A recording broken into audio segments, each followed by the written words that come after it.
جی ناظرین، خبروں کے سلسلے کو آگے بڑھاتے ہوئے اب رخ کرتے ہیں گڑھ مہاراجہ کا۔ ہمارے نمائندے عمر فاروق کی بتائی ہوئی تفصیلات کے مطابق گڑھ مہاراجہ محمود کوٹ میں پاکستان مسلم لیگ نون کے رہنما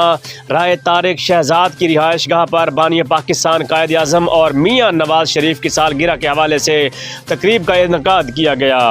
تفصیلات کے مطابق پاکستان مسلم لیگ نون کے رہنما رائے طارق شہزاد کی رہائش گاہ میں محمود کوٹ میں بانی پاکستان قائد اعظم محمد علی جناح اور قائد مسلم لیگ نون میاں محمد نواز شریف کی سالگرہ کے حوالے سے تقریب کا انعقاد کیا گیا، جس میں صاحبزادہ مولانا محمد عاصم معاویہ سیال، سابق ایم پی اے رانا خالد غنی، سابق ایم پی اے افتخار خان بلوچ، سوشل ورکر فرزانہ بلوچ صاحبہ، رانا وسیم، فوجی رمضان خان بلوچ، جاوید خان بلوچ سمیت کثیر تعداد میں لوگوں نے شرکت کی۔ اس موقع پر بانی پاکستان قائد اعظم اور میاں محمد نواز شریف کی سالگرہ کا کیک بھی کاٹا گیا۔